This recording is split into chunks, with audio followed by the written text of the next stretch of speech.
Hey, it's Jay.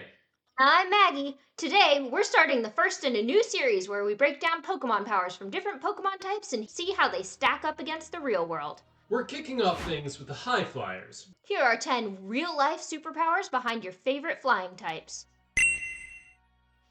Let's talk about Delibird, a festive, plump Pokemon that has two abilities, Insomnia and Vital Spirit, that do exactly the same thing.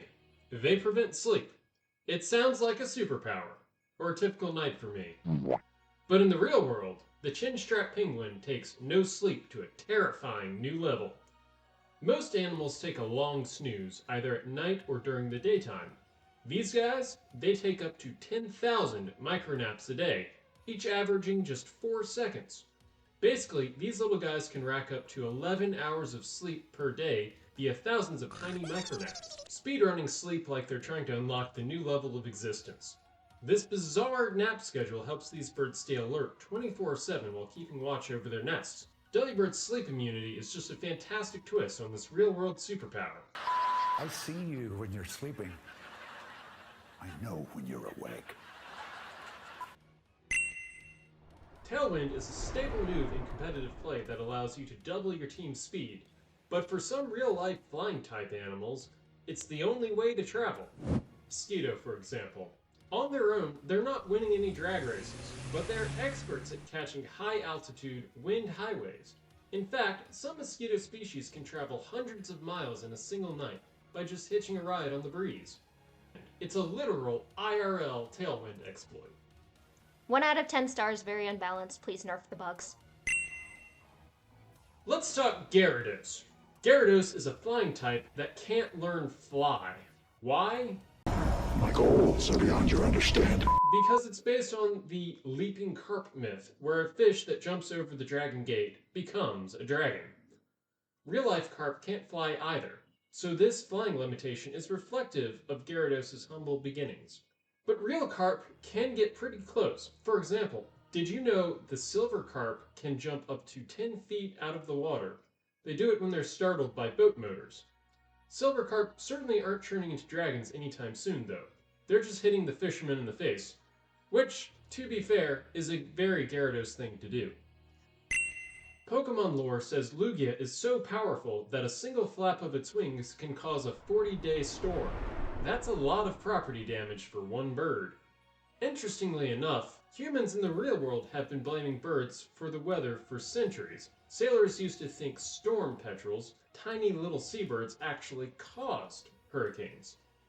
In reality, the birds show up just before the storm because they can sense changes in the environment: barometric pressure, low-frequency sounds, and electromagnetic fields. These are especially important senses for storm petrels, who rely on hurricanes to stir up fish to feed their young chicks. They're just trying to support a growing family while we humans are out here pointing fingers. Yeesh!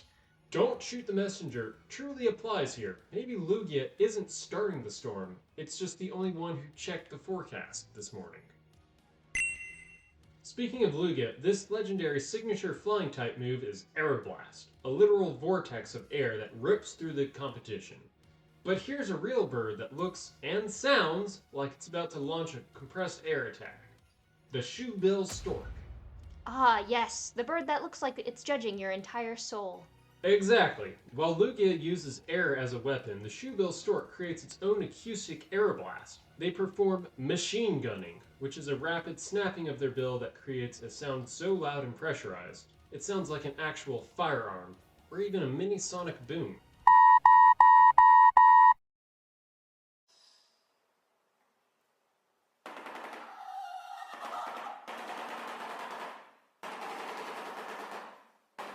The shoebill, a heinous, menacing bird for no reason. Why do they do this? We're not entirely sure, but it seems to be part of their mating calls, and it might also be effective at warding off intruders. I could see that being effective. If I heard one of these in tall grass, I'm not waiting around to see the stats. I'm hitting the run button immediately. On to a different legendary, Rayquaza. Rayquaza lives in the ozone layer. It's basically a giant space dragon. Are there other kinds of space dragons? You'd think in real life, birds would be limited to, where there's actually oxygen to breathe. But one bird didn't get the stay in your lane memo. Enter Rüppell's Vulture. One was once recorded hitting a commercial airplane at 37,000 feet. For context, that's about 7 miles up. At that height, humans need oxygen masks and pressurized cabins just to stay conscious. And they're just vibing up there? They have a specialized type of hemoglobin that makes their oxygen intake incredibly efficient. They're the closest thing to a dragon flying type that we have. They fly so high that they can literally see the curvature of the earth. Rayquaza would be proud. Before heading into our next segment, I want to remind you that if you found this video interesting so far, please hit that subscribe button. What do the viewers get for subscribing, Maggie? Well, in addition to being the first to know when we drop a new video, you'll get priority boarding on the Pokecology Lab airlines. That's a great perk. Definitely. Comes with its own complimentary bag of poffins and valet luggage. Very prestige. Sign me up. Getting back on land, let's look at the move Roost. In the games, it's a top-tier healing move, but it comes with a massive catch. For the rest of the churn, you lose your flying type, you're grounded, you're vulnerable. It's basically the please hit me with an earthquake button. Exactly, and for the frigate bird, roosting isn't just a strategic risk, it's a life or death reality. These are birds that spend months over the ocean, but they have a hidden debuff. They can't swim. Wait, a seabird that can't swim? That's like a fire type being afraid of a lighter. Unlike ducks or gulls, frigate birds don't have waterproof feathers. If they land on the water, they get waterlogged and drown. They essentially have a 4x weakness to water. So for them, using Roost on the water isn't just a bad play, it's an insta-KO button. Yes, and because they can't land on the water, they've mastered half-brain sleeping. They fly into thermal updrafts and shut down one hemisphere of their brain at a time while gliding 2,000 feet in the air. Basically, they're literally sleeping on a tightrope over a watery grave just to avoid damage. They only use a true roost when they find solid land. On to another flying type tank. Pokemon lore says Dragonite can fly around the entire world in about 16 hours. That's impressive, sure, but the bar-tailed Godwit does it without the pseudo-legendary stats. This bird holds the record for the longest non-stop flight, over 8,000 miles from Alaska to New Zealand. That is 11 days of continuous flapping without stopping for food, water, or a nap. That's not a flight, that's a midlife crisis. It gets wilder. To prepare, they literally shrink their internal organs, like their liver and gut, before the trip, to save weight and maximize fuel efficiency.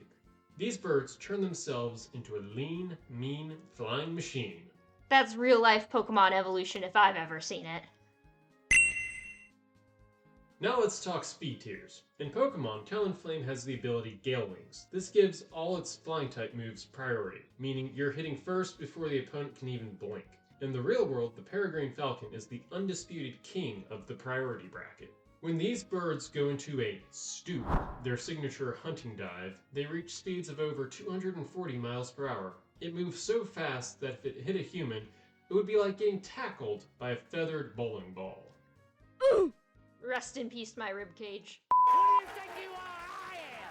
It's actually a marvel of evolutionary engineering. The peregrine has specialized baffles, tiny bony tubercles inside its nostrils. These act like intake valves to slow the airflow, otherwise its lungs would literally explode from the air pressure at those speeds. So, it's a bird with built-in life support just so it can keep its priority bracket? Jeez, 10 out of 10, no notes. Please don't dive bomb me.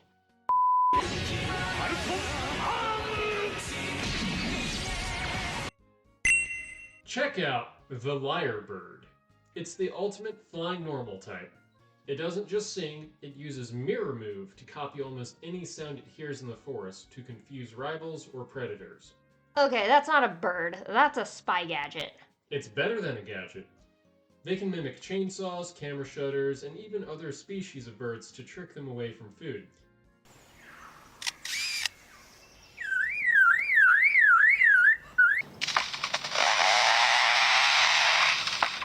Imagine trying to fight a Pidgey and it starts making the sound of a hyper beam just to psych you out. That's literal psychological warfare. From birds that don't sleep to vultures that fly higher than commercial jets, the real world really is the original competitive meta. And clearly it's a lot more unbalanced than we thought. Thanks for joining us for the first Pokemon powers in real life. We've got 17 more types to get through, so make sure you're subscribed for the next one. Bye!